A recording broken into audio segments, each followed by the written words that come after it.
உங்களை அவமரியாதை பண்ண மாதிரி இருக்குமோன்னு ஒரு டவுட்டு. ஆனால் இருந்தாலும் தலைவா இவ்வளோ பேசுனீங்களே, படத்தில் கொஞ்சமாவது ஒரு உலகத்திலேயே டப்பிங்க்கு கேட்ட திறந்துட்டு வெளில வந்த முதல் நான் தான். உள்ளே போயிட்டு டப்பிங் இருக்குது எனக்கா, ஆமாம் அப்படின்னா உள்ளே டப்பிங் போனால் முடிஞ்சு போகலாம் அப்படின்ட்டாங்க. அப்படி வந்தால் ஃபஸ்ட் ஆள்னா ஆக்சுவலாக கடைசி பேசவே கூடாதுங்க. எங்கள் ப்ரொடியூசர் சொன்னார், ஏதாவது வைரலாக ஒரு விஷயம் பேசுங்க. சரி என்ன நம்ம நம்ம லைஃப்லேயே என்ன நடக்குதோ அதை தான் பேசுகிறோம். என்ன வைரலாக என்ன பேசலான்னா ஒரு ஐடியா ஒன்று பேசிட்டு வந்தாயா சரத்து நீ படத்தில் காமெடி பண்ணுறேன்னு எனக்கு காமெடி பண்ணிட்டு போயிட்டு. சரி ஒரு ஐடியா நம்ம படத்தில் தான் பேசலை, இங்கேயும் இப்படி பார்த்துட்டு போய் உட்காந்துடலாம் என்னன்னு கேட்ட ஏதோ ஒன்று பண்ணலான்னு பார்த்தா உடைச்சான். அடுத்த தலைவன் யார் தலைவன் வராலாம் என்ன பேசுறது சொல்லுங்களேன், என்ன பேசுறது, திருப்பி எல்லாரும் பேசுறது நான் திருப்பி பேசணும். இருந்தாலும் நாங்கள் எல்லாரும் இந்த படம் மூலமாக ஒன்றானோங்கிற தாண்டி நாங்கள் பர்சனலாக அங்கங்கே சந்திச்சிருக்கிறோம். உங்கள் இது பண்ணி சொல்கிற மாதிரி அந்த மாதிரி இடங்களில் சந்திச்சிருக்கிறோம். ஆனால் அது ஒரு நாங்கள் எல்லாம் சேர்ந்து ஒரு படம் பண்ணோம்ல. ஆக்சுவலி கலையும் நானும் ஒரு வெப் சீரிஸ் பண்ணியிருக்கோம். அது உண்மையிலே ரொம்ப பிரமாதமாக வந்திருக்கு. அதுக்கப்புறம் ஏன்னா நல்ல படங்கள் பண்ணுங்க, அதே 2 பேர் சேர்ந்து இப்போ ஒரு படம் பண்ணியிருக்கோம். இந்த படம் எல்லாருக்குமே பியூட்டிஃபுல்லுங்க. எல்லாருக்குமே ரொம்ப முக்கியமான விஷயம். எனக்கு மட்டும்தான் கொஞ்சம் தயக்கம் இருந்தது படம் பண்ணி முடிச்சுட்டு. ஏன்னா படத்தில் எனக்கு டயலாக்கே கிடையாது. அது ரொம்ப கஷ்டமாக இருந்தது அதை பண்ணுறதுக்கு. டைரக்டர் கொடுத்த கான்ஃபிடென்ட்டு நான் கடைசியில் நான் எனக்கு வேணும்னு சொல்லி நானே டயலாக் அவர்கிட்ட சொன்னேன். அவர் உடனே எழுதி கொடுத்தாரு. எடுத்துருவோம் பார்த்தாரு, எடுக்கவே இல்லை. என்னங்க நீங்கள் ஏமாற்றிட்டீங்க அப்படிங்கும்போது ராமர் எடிட்டர் அவர் தான், இல்லை சார் செம்மையாக இருக்குது நீங்கள் பாருங்கன்னு. நான் எதுக்கு ராமருக்கு கிளாப் பண்ணேன்னா, இவர் பேசினது வெற்றிமாறன் சார் ஆடியோவில் பேசின போது நான் அவருக்கு பெரிய ஃபேன் ஆகிட்டேன். செம்மையாக பேசினார். அப்போ நான் சிவனை இவரை கும்பிட்றாரு. அப்போ சிவனடியார் அவர் வாயிலேருந்து சொல்லிடுச்சு, நீங்கள் எக்ஸ்ட்ரானரியாக இருக்குது நீங்கள் இதில் உங்களுக்கு டப்பிங் உங்களுக்கு டயலாக் இல்லாத தான் புதுசாக இருக்குது அப்படின்னாரு. அந்த நம்பிக்கையோடு நானும் இருக்கிறேன். ஆக்சுவலாக இது பியூட்டிஃபுல் ஸ்டோரி. என்னென்னா கணேஷ் சார் ஒரு 8 வருஷத்துக்கு முன்னாடி ஒரு கதை சொன்னார் எனக்கு. ரொம்ப அற்புதமான கதை. அதுக்கு நாங்கள் ப்ரொடக்ஷன்லாம் பார்த்து ஒன்று இருந்தது. அது ட்ரை பண்ணால் நடக்கலை. ஆனால் நான் அவர்கிட்ட சொன்னேன், நீங்கள் எந்த படம் எடுத்து கூப்பிட்டாலும் நான் கண்டிப்பாக இருப்பேன் அப்படின்னு தான் சொன்னேன். இந்த படம் மூலமாக தான் எனக்கு சசி சார் அறிமுகமானார். நான் இப்போ சொல்கிறேன், சில படங்களை சொல்லியிருப்போம். ஆனால் அவங்க புது தயாரிப்பாளராக இருப்பாங்க, என்னை அப்படி பார்த்துருப்பாங்க. ஆனால் சினிமாவுக்குள்ளேயே கிட்டத்தட்ட 15-16 வருடமாக சினிமாவில் இருந்து ஒரு தயாரிப்பாளர் சேர்ந்து என் சம்பளத்தை பிரதர் இதுதான் அப்படின்னு சொன்னது அவர் தான். அதே மாதிரி நான் பணம் ஒரு நாள் கூட கேட்டதில்லை. பணத்தை கொடுத்துட்டாரு. கேட்காமலே போனோன்னு அந்த பணம் வந்தது. சரி பணம் வந்துருச்சுன்னா நான் நினச்சேன் அவர் என்னுடைய ஊர். இங்கே பழகினதுக்கப்புறம் தான் தெரியும் அவர் ஏன் ஊருன்னு. சரி நம்ம ஊருக்காரன் நம்ம கரெக்டாக கொடுத்துட்டாருன்னு நினைக்கிறேன். பார்த்தா எல்லாருக்குமே ஃபோன் பண்ணி கூப்பிட்டு கொடுத்தாரு. அது பெரிய விஷயம். இவ்வளோ வருஷமாக சினிமாவில் இருந்து இல்லைப்பா ஒரு படம் பண்ணியிருக்கேன் இன்னும் எனக்கு அது முடியல அப்படிலாம் கருத்து சொல்லாமல் அவங்க டப்பிங்க்கு முன்னாடியே நாங்களாம் சரி டப் பண்ணிவிட்டு வாங்கிக்கணும், டப்பிங்க்கு முன்னாடியே எல்லார் பணமும் செட்டில் பண்ணது. அது உங்களுடைய உள்ளத்துக்காகவே கண்டிப்பாக. நீங்கள் ட்ரெஸ்ஸு மட்டும் வெள்ளை இல்லை, நீங்கள் கம்பெனி வெள்ளை இல்லை, நீங்களே வெள்ளையான மனிதர் தான். கண்டிப்பாக அந்த படம் ஒரு டெஃபினட்டாக ஹிட் அடிக்குங்கிற எனக்கு நம்பிக்கை இருக்குது. அவர் தான் மியூசிக் டைரக்டர். உங்களை நான் ஆக்சுவலி நான் படம் பார்க்கல, ஆனால் இந்த ட்ரெய்லர் பார்த்த போதே தெரிஞ்சது பியூட்டிஃபுல்லாக இருந்தது. அதே நேரம் இந்த படத்தோட சாங் அஜீஸ் ரொம்ப பிரமாதமாக பண்ணியிருக்காரு. அவருக்கும் என்னோடய வாழ்த்துக்கள், டைரக்டருக்கு வாழ்த்துக்கள், எல்லாருக்குமே. மாஸ்டர் ரொம்ப நன்றி மாஸ்டர். குரங்கு பொம்மைக்கு அப்புறம் இப்படி ஒரு படம் பிரமாதமாக இருக்குது. பாட்டு சரி நம்மளும் கொஞ்சம் அழகாக தெரிகிறோமே அப்படின்னா உதய்க்கு நன்றி. பியூட்டிஃபுல்லாக அந்த ஒரு நாளில் இவ்வளோ அழகாக சாங் எடுக்க முடியுமான்னு எனக்கு தோணுச்சு. ரொம்ப ஆச்சரியமாக இருந்தது. பியூட்டிஃபுல்லாக பண்ணியிருக்காங்க. மேலே இருக்க எல்லாருக்கும் நன்றி. அதான் நானும் ஏதாவது ஒன்று பேசலாம் அப்படின்னு வந்தால் எல்லாரும் நடந்தது பூரா பேசிட்டா நான் என்ன பேசுகிறது சொல்லுங்கள், கஷ்டம். கடைசியில் நான் இது நன்றி உரை தான், அதனால் சொல்கிறேன். வேறு யாராவது நன்றி உரை சொல்லுவாங்க, நான் சொல்கிறேன் எங்கள் கம்பெனியில் இப்படி அற்புதமாக ஒத்துழைப்பு கொடுத்த நடிகர்களுக்கும் டெக்னீஷியனுக்கும். இல்லைண்ணா நானுமே ஃபஸ்ட்டு படம் ஓமை கோஸ்ட்னு ஒரு படம் பண்ணாது. அதில் யார் நடிக்க வச்சதா தெரியும்ல? ஆமா சன்னி லியோன் நடிக்க வச்சிருந்தாரு. நான் அதெல்லாம் யோசிச்சு அதை வச்சு எதாவது பேசலாம், அவரோட கண்டென்ட்டுங்கிறேன். அதுக்கு பதில் இந்த படத்தில் யாரும் கூப்பிட்டுருக்காரு தெரியல, யார் சொன்னேன்? அஜித். ஏன்னா அவர் நடித்த படங்கள் பார்த்தீங்கன்னா 24 Kisses, அதுக்கப்புறம் ஸ்வீட்டி நாட்டி கிரேசி, அப்புறம் ஹாப்பி என்டிங். படம் பேர்லாம் வந்து ஹாப்பி என்டிங் 2வா? ஹாப்பி என்டிங் ஒரு படம் வரப்போகுது. இந்த மாதிரி அதான் அப்போ இந்த படம் என்ன சார், ஃபர்ஸ்ட் படம் அப்படி ஒரு ஜானர், செகண்ட் படம் இப்படி ஒரு ஜானர்னு யோசிச்சா அதை பேலன்ஸ் பண்ணுறதுக்காக தான் ஆதித்தை கூப்பிட்டு நடிக்க வச்சிருக்காரு. இந்த மாதிரி நிறைய விஷயங்கள் இருந்தது பேசுறதுக்கு. இப்போ எனக்கு அங்கேருந்தே கிளாப்லாம் பண்ண ஆரம்பிச்சிட்டீங்க. அதனால ஆனால் அவங்கெல்லாம் சொன்னபடி நம்ம படங்கள் கொஞ்சம் நல்ல படமாக இருக்குங்கிறது 100% சொல்கிறேன். டெஃபினட்டாக இது ஒரு நல்ல திரைக்கதையாக இருக்கும், நல்ல ஒரு படமாக இருக்கும். உங்களை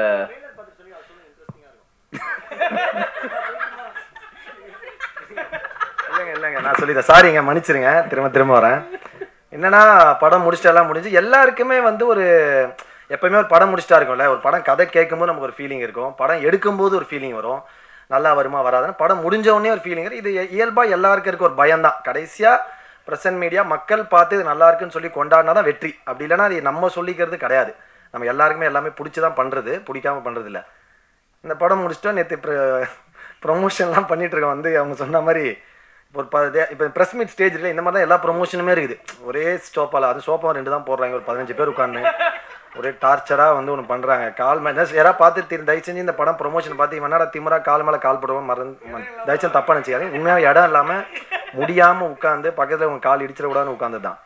அப்படி இருக்கும்போது இவர் ட்ரெய்லர் நேற்று என்னங்க அப்படின்னு இவர் வந்து ஒரு ஜென்சி கிட் மாதிரியே பிஹேவ் பண்ணிருக்காரு எங்கள் டைரக்டர். பயங்கர அவரே ஜோக் அடிச்சுட்டு அவரே சிரிக்கிறாரு. அதுக்கப்புறம் வந்து பயங்கரமாக ஒருத்தர் நடிக்க கதை ஒரு டைரக்டர் ஒரு டைரக்டர் வந்து ஒர்க் பண்ணதை சொல்லுவாங்க. அது எல்லாமே இயல்பாக ஒரு மேடை கிடைக்கும் போது எல்லாமே ஓப்பனாக அவங்களோட எக்ஸ்பீரியன்ஸை ஷேர் பண்ணுறது கண்டிப்பாக நம்ம எல்லாருமே புரிஞ்சுக்கிற ஒரு விஷயம் தான் அது வந்து கண்டிப்பாக. ஏன்னா எல்லாருக்கும் அந்த மேடை எவ்வளோ ஈஸியாக கிடச்சிறதில்ல. பட் அவன் டப்பிங் எப்படி பண்ணாங்க, டப்பிங் என்ன ட்ரெஸ்ஸில் வந்தாங்க, என்ன செருப்பு போட்டுன்னு வந்தாங்க, இல்லை வந்து ரேப்பிடோவில் வந்தாங்களான்லாம் சொல்லியிருந்தாங்கல்ல, அதுதான் கொஞ்சம் மக்கள் அதனால ஓகே சாரி சார். அடுத்த படம் கண்டிப்பாக எனக்கு கூட முடியாது, ஏன்னா ராமரண்ணன் தான் கதை சொல்லியிருக்காரு. பரவாயில்ல. என்னன்னா இந்த படம் ட்ரெய்லர் நேற்று காட்டணுன்னாரு, நானும் இவரு உட்காந்து பேசியிருந்தோம். என்னண்ணா படம் அண்ணன் வேறு பழைய ஜோக்கா அடிக்கிறாரு, படம் எப்படி வந்திருக்குன்னு தெரியலையே, என்னை வேறு கூப்பிட்டாரு 10 நாள் டேட்டுனாரு, ஒரு 6 நாள்லேயே முடிஞ்சிச்சு கிளம்புங்கன்ட்டாரு. நான் வேறு பல பிளான் வச்சுருந்தேன், என்னென்ன புரியலன்னு அந்த படம் எப்படிண்ணா அப்படின்னா, அதே டவுட் தான்டா எனக்கு அப்படின்னாரு.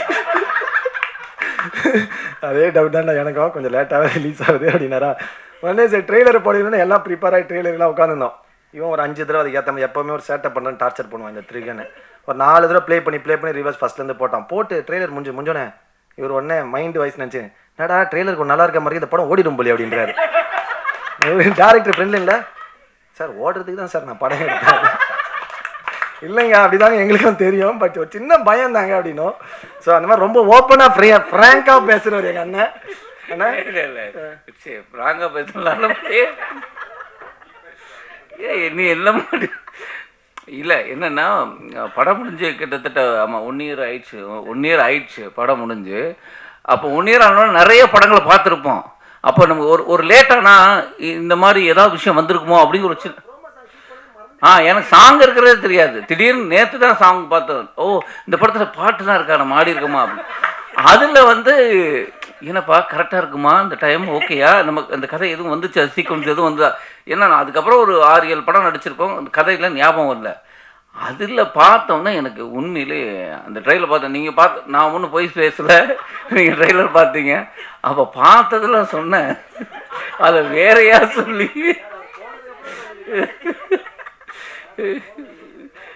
அவர் இருந்ததே எனக்கு தெரியலையே.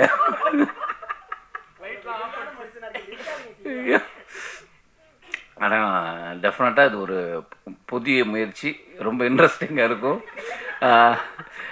எனக்கு வந்து கண்டிப்பாக எனக்கு ரொம்ப புதிய முயற்சி. ஏன்னா இப்போ நான் டெஃபண்டமாக ஒரு படம் பயணிகள் கவனிக்கும் நடிச்சிருக்கேன். அப்படியாவது அதில் வந்து அந்த மாற்றுத்திறனாளி பேச்சு வராத ஒரு பேச்சு பேசியிருப்போம். இது வந்து பேசக்கூடிய ஒருத்தன் பேசாமல் இருக்கிறதுன்னு இருக்குல்ல, அது ரொம்ப டிஃபிகல்ட்டான ஒரு விஷயம். அதை ரொம்ப நல்லா பண்ணியிருக்கேங்கிறத விட நல்லா எடுத்திருக்காரு. நாங்கள் படம் பார்க்கல, அது லேட் ஆனதுக்கு இப்படி ஒரு கருத்தை போட்டு என்னை போட்டு. சரி, நன்றி, தேங்க்யூ. இப்போ லென்த்தாக போகுது, டயர்டாக இருப்பீங்கன்னு தெரியும். சகோன, இது ப்ரெஸ் மீட்டு. நீங்கள் ஒயிட் ஹவுஸ்லேருந்து யாராவது கேமரா இருக்கா? அவர் பேசுனதை கட் பண்ணி வச்சுக்கிட்டிங்கன்னா இனிமேல் ப்ரொமோஷனுக்கே வர வேணாம் நீங்கள். ஏன்னா ப்ரொமோஷனில் பேசுறது எல்லாத்தையும் எங்கள் அண்ணன் இங்கே பேசிட்டாரு, டைரக்டர் சார். ரொம்ப சந்தோஷம். ஃபஸ்ட் டைமாக நானும் சில பிட்டெல்லாம் எடுத்துகிட்டு வந்திருக்கேன். நிறைய பேச மாட்டேன், கவலைப்படாதீங்க. ஜாலியாக இல்லைனா கிளம்பிடலாம். ஃபஸ்ட்டு எனக்கு தெரிஞ்சு என்னை ஏமாற்றி இந்த படத்தை நடிக்க வச்சுருக்காங்க. ஏன்னா என்கிட்ட கதை சொல்ல வரும்போது சசி சார் வந்து எனக்கு ரொம்ப வருஷமாக தெரியும். அவர் ப்ரொடக்ஷன் பண்ணுறதுக்கு முன்னாடியே தெரியும். It's very sweet person. நிறைய பேர் சொல்லிட்டாங்க அவரை பற்றி. உண்மையாகவே ஏன்னா சினிமாவில் நிறைய நண்பர்கள் வருவாங்க போவாங்க, ஒரு மாதிரி ஒரு ஃப்ளோட்டிங்காக தான் இருக்கும். ஏன்னா சக்ஸஸ் மட்டும் தான் இங்கே வந்து முடிவு பண்ணும். பட் அதை மீறி சக்ஸஸ் இருக்கும்போது நிறைய பேர் இருப்பாங்க. ஒரு 2 படம் ஓடலைன்னா யாருமே இருக்க மாட்டாங்க. நம்ம அது ரொம்ப நேர்மையான அன்பு நினச்சி பழகிட்டு அதை நம்ம ஏமாந்து தான் போவோம். அது ரொம்ப யதார்த்தமான விஷயம் சினிமாவில். அப்படி இருக்க சினிமாவில் ரொம்ப சில நண்பர்கள் தான் நமக்கு, நம்ம என்ன பொசிஷனில் இருந்தாலுமே எப்படி இருந்தாலுமே நம்ம கூட ட்ராவல் பண்ணுறது வெரி ஃபியூ பீப்புள். அதில் ஒருத்தராக நான் வந்து சசி சாரை பார்க்குறேன். எனக்கு thank you Sasi sir for being with me all the time. But இந்த கதை வந்து அவர் ஃபஸ்ட்டே பிட்டை போட்டார் ஒரு ப்ரொடியூசராக. நான் வந்து ஒரு கதையை கேட்டு நான் அனுப்பிச்சு ஒரு ப்ரொடியூசர் எனக்கு படம் பண்ணுற நிலைமையில் நான் இல்லை. தயாரிப்பாளர்களுக்கு ஒரு கதை ஓகே பண்ணி அவங்க என்ன ஓகேன்னு சொல்லி அனுப்பிச்சு. ஏன்னா இது சப்போஸ் படம் சரியாக ஓடலை இல்லைனா கலை நீங்கள் தான் செலக்ட் பண்ணீங்க நம்மளை மாட்டி விடலான்ற கேஸு. அப்படி இல்லாமல் உண்மையாக சார் நீங்கள் தான் செலக்ட் பண்ணி இந்த கதையை எனக்கு அமிச்சார். நான் கேட்டேன். அதே மாதிரி என்கிட்ட வரும்போது விதார்த்தனை இந்த கதையை செலக்ட் பண்ணிட்டாரு அப்படின்னு தான் சகோன்னு சொன்னார். உண்மையாக கதை ரொம்ப நல்லா இருந்தது, கேட்டோன்னே பயங்கரமாக பிடிச்சிருந்தது. அதே மாதிரி விதார்த்தனோட கதை செலெக்ஷன் பற்றி நமக்கு தெரியும். நான் ஆனால் கதையை கேட்டு முடித்தோடனே அந்த ரோல் நான் நடிக்கிறேன் கேட்டேன். ஏன்னா இப்போது பிரதாப் சொன்னார்ல, அதுதான். ஏன்னா இப்போ எனக்குமே அந்த பிரச்சனை பயங்கரமாக இருக்குது. இந்த கதையை கேட்டோன்னே நீங்கள் மட்டும்தான் நடிக்க முடியும் அதுன்றலாம் சும்மா ஜோக்கு. யாருனாலும் நடிக்கலாம் கண்டிப்பாக. இப்போ இன்றைக்கி இருக்க தருணத்தில் எனி ஒன் கேன் ஆக்ட். ஆக்சுவலாக இப்போது ராமரண்ணன் சொன்னாங்க உங்களை நடிக்க கூப்பிட்டாருன்னு. அது தப்பே இல்லை, எனி ஒன் கேன் ஆக்ட். இப்போன்னு கிடையாது, எப்போவுமே அது இருந்தது. பட் இப்போ அது ரொம்ப சூப்பராகவும் அது கொஞ்சம் ஓப்பன் அப்பாகவும் ஆகிடுச்சு. இப்போ நல்ல கதை, நல்ல right time, right opportunity, right release இருந்ததுன்னா கரெக்டாக மக்கள்கிட்ட கொண்டு போய் சேர்க்கறதா எனி ஒன் கேன் ஆக்ட். அதை நம்ம நிறைய பேர்கிட்ட பார்த்துட்டே இருக்கோம். இப்போ everybody is acting, music director, பெரிய தயாரிப்பாளரோட பசங்க, நடிகர் பசங்களாம். ஸோ அதனால் அது சூப்பரான விஷயம்னா இப்போ நாங்களுமே நடிக்கலாம். அது ரொம்ப ஹெல்த்தியான விஷயம். ஆக்சுவலி இப்போ எங்களுக்கு இருக்க பிரச்சனை என்னென்னா, இப்போ நாங்கள் தவறு பண்ண முடியாது, தவறுகள் ரொம்ப குறைவான, எங்களுக்கு அந்த ஸ்பேஸ் இல்லை. நாங்கள் தப்பு பண்ணால் திரும்ப we can start from the scratch. அது வந்து பெரிய ப்ராப்ளம். ஸோ அதனால் கண்டிப்பாக ராமர் சார் உங்கள் நல்ல ஸ்கிரிப்ட் சொன்னான்னா கண்ண மூடி நடிங்க. Anybody can become a hero in one night today. So அது நல்ல விஷயந்தான். Thank you so much. நிறைய பேசணும்னு நினச்சேன், பட் சகோன் நிறைய பேசிட்டாரு. இந்த மாதிரி நிறைய பில்டப்லாம் கொடுத்தாங்களா படம் ஒன்றும் இல்லை. It's a investigation drama. It's a nice film, nice script. கண்டிப்பாக நல்ல படம். இந்த மாதிரி இந்த பிரின்ஸ் படத்தில் சொல்கிற மாதிரி இந்த மாதிரி நிறைய படம் வந்திருக்கு, ஆனால் இதான் முதல் தடவை அப்படின்ற மாதிரி. It's a very nice script. நிறைய நல்ல ஆக்டர்ஸ் இருக்காங்க. ஷூட்டிங் வாஸ் வெரி ரொம்ப ஜாலியாக இருந்தது. விதார்த்தனை கூட நடித்தது. அதுக்கப்புறம் சந்தோஷ். நான் அந்த பாயிண்ட் எதுவும் சொல்லதான் சந்தோஷ் பற்றி அதை சொல்லதான், அதான் வேறு லைனில் போயிட்டேன். எனக்குமே அந்த இது இருக்குது. ஏன்னா இப்போ நானுமே ரொம்ப சீரியஸான ரோல்ஸு பயங்கரமாக நீங்கள் இந்த மாதிரி ரோல் நடிங்க, இந்த மாதிரி ரோல் நடிங்கன்னு சொல்லிட்டு. ஏன்னா ரியல் லைஃப்பில் வந்து நான் என்னை மீட் பண்ணுறேன் ஃபேமிலி மெம்பர்ஸ், ஃப்ரெண்ட்ஸ் எல்லாருமே கேட்குறது தான், நீ ஏன் வந்து ஜாலியாக இருக்க ஆனால் படங்களில் வந்து உனக்கு சீரியஸான ரோல்ஸே கொடுக்குறாங்க அப்படின்னு. தெரில, நம்ம ஆக்டிங்கிறது எந்த ஆக்டிங் வேணாலும் எக்ஸ்ப்ளோர் பண்ணலான்றது தெரியும். பட் டேரக்டர்ஸ் அதை ஃபஸ்ட்டு பிலீவ் பண்ணணும். பட் நடுவில் நான் ராஜாமதினு ஒரு படம் பண்ணேன் ஜாலியாக. பட் நினச்ச அளவுக்கு அது பெருசாக போகல. ஸோ அதனால் மேபி அந்த டேரக்டர்ஸ்க்கு வந்து அந்த சைடில் இப்போ பர்ஃபார்மன்ஸு ரொம்ப த்ரில்லரு, கண்டென்ட் ஓரியன்ட் அப்படின்னோடனே ஒரு அவார்டு அப்படின்னோடனே டக்குன்னு அது நம்ம வந்து செத்துடுறோம் அப்படின்னோடனே நம்மளை வந்து அதை ஃபோக்கஸ் பண்ணி கேட்குறாங்க. பட் அதுமாரி லைட் ஆர்டடான ஃபிலிம், ஜாலியான படங்கள் பண்ணணும்னு எனக்கும் ரொம்ப ஆசை இருக்குது. அந்த மாதிரி கதைகள் இப்போ சகோனை வந்து சந்தோஷ் மேலே வச்ச நம்பிக்கை மாதிரி ஏதாவது டேரக்டர்ஸ் என் மேலே வச்சேன். ஏன்னா ரஞ்சித் சார் வந்து நான் நட்சத்திரம் நகருக்கு இது பண்ணேன். அது பயங்கர ஒரு மாதிரி ஒரு பொலிட்டிக்கலாக ராங்கான ஒரு கேரக்டர். பட் ஆனால் அது போக போக ட்ரான்ஸ்ஃபர்மேஷன். பட் ஆனால் இட்ஸ் வெரி நைஸ் ஃப்ரீக்கியான ஒரு கேரக்டர். அந்த மாதிரி தான். அப்புறம் டைட்டானிக்னு ஒரு படம் பண்ண ஜாலியான ஒரு ஜோனில். பட் அன்ஃபார்ச்சுனேட்லி அது ரிலீஸ் ஆகலை. மேபி அது ரிலீஸ் ஆந்தால் டேரக்டர்ஸ் மைண்டில் ஒரு பெர்ஸ்பெக்டிவ் மாறி இருக்கும். இந்த படத்தையுமே முடித்தோடனே நான் கேட்டேன், அந்த ரோல் நான் பண்ணுறேன். ஏன்னா எனக்கு வந்து தொடர்ந்து இந்த மாதிரி பண்ணுறதுல வந்து ஓகே நம்மளை நம்பி பர்ஃபார்மன்ஸ் கேட்குறாங்க. எனக்கு என்னென்னா இதை நினச்சி தான் நான் சினிமாவுக்கு வந்தேன். ஆக்சுவலாக நல்ல ஆக்டர்னு பேர் வாங்கணும் தான், நான் ஸ்டார் ஆகணும்லாம் ஆசைப்படல. ஒரு நல்ல ஆக்டர்னு பேர் வாங்கணும். நம்ம வந்து ஃபேமை விட, புகழை விட, பணத்தை விட ஒரு ரெஸ்பெக்டை வந்து நம்ம ஏர்ன் பண்ணணும் ஒர்க்கை வச்சு அப்படின்னு எனக்கு ரொம்ப ஆசை இருக்குது. But I always believe money and respect வந்து நம்ம கேட்டு வரக்கூடாது. நம்ம அது வந்து நம்ம பண்ணுற வேலையை பார்த்து வரணும்னு அந்த மாதிரி தான் நினச்சேன். பட் இங்கே தமிழில் என்ன பிரச்சனைனா வந்து ஒரு படம் ஒரு ரோல் நடித்து ஹிட் ஆயிடுச்சுன்னா உடனே அதே மாதிரி எல்லா ரோலும் கூப்பிடுறது. இதனாலே இப்போ வந்து அது வந்து பண்ணி பண்ணி பண்ணி அதுக்கு ரொம்ப ஹர்ட்டிங்காக ஆகிடுச்சு. ஏன்னா நம்ம வந்து கம்ஃபர்ட்டு சேலரியை எல்லாமே சாக்ரிஃபைஸ் பண்ணிட்டு போவோம். பட் அங்கே வந்து திரும்ப அதே மாதிரி கூப்பிட்டு கொஞ்சம் டிஸ்டர்ப் ஆகும். அதனால கொஞ்சம் ஜாலியான கேரக்டர் பண்ணலாம் தான் அண்ணன் கேட்டேன். அது இல்லை. தேங்க்யூ சாகு சசி சார். ஏன்னா நிறைய படங்கள் நடிப்போம், போவோம், வருவோம். அது ஒரு ரிலேஷன்ஷிப். எந்த படமே கண்டிப்பாக 100% சொல்லலாம், எந்த படமே பிரச்சனை இல்லாமல் நடக்காது, பிரச்சனை இல்லாமல் முடியாது. இந்த ரொம்ப ஃபேக்கான ஒரு இடம் வந்து ப்ரெஸ் மீட்டு, ஆடியோ லான்ச் இதெல்லாம் தான். கண்டிப்பாக எல்லா படத்துலையும் அதோட பிரச்சனைகள் இருக்கும். அது ரொம்ப இயல்பாக இருக்கும், எல்லாருக்குமே நடக்கும். அதே மாதிரி எல்லா படத்துலையும் இருந்த மாதிரி எங்களுக்கு இந்த படத்துலையுமே கொஞ்சம் முடிஞ்சிருச்சு. சின்ன சின்ன டிலேலாம் இருந்தது, அதெல்லாம் ஓகே.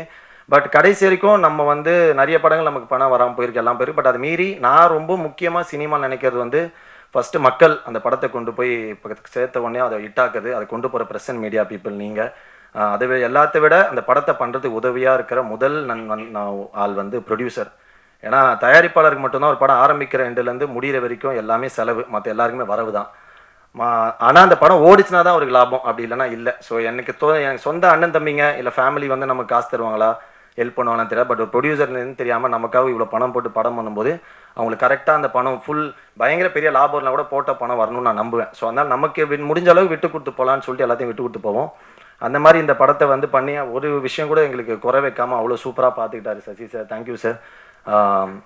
அதுக்கப்புறம் நைஸ் ஒர்க்கிங் வித் வித்தார்த்தனை, Santhosh Prathap, Adith, Athulya, music director thank you, ராதிகாக்கா தேங்க்யூ ஸோ மச். நான் முகமுடியிலேருந்து அந்த ஃபஸ்ட்டு நாட்டில் அந்த வீட்டில் பாட்டு கொரியோகிராஃப் பண்ணாங்க. Art director sir thank you. ராமரண்ணன் தேங்க்யூ ஸோ மச் சார், நடிச்சிருங்க சீக்கிரமாக. சகோ அண்ணன். அவள் தான் நான் நிறைய பேசணும்னு நினச்சிட்டு இருந்தேன். பட் ஓகே, எண்ட் ஆஃப் டே ஒரு படம் நம்ம பண்ணியிருக்கோம். அதில் வந்து ஜெனுவனான எஃபர்ட் போட்டு எல்லாருமே நேர்மையாக பண்ணியிருக்கோம். கண்டிப்பாக எல்லாருக்கும் பிடிக்கணும்னு நினைக்கிறேன். கண்டிப்பாக எல்லோரும் பாருங்கள், சப்போர்ட் பண்ணுங்கள். கண்டிப்பாக இந்த படம் உங்களை டிசப்பாயிண்ட் பண்ணாது. ஒரு சூப்பரான ஒரு படமாக இருக்கும்னு நினைக்கிறேன். எல்லா படம் மாதிரியும் கண்டிப்பாக நம்ம எல்லா படத்தையும் போய் தேட்டரில் பாருங்கள், இதையும் பாருங்கள், சப்போர்ட் பண்ணுங்கள். Thank you so much. Love you all.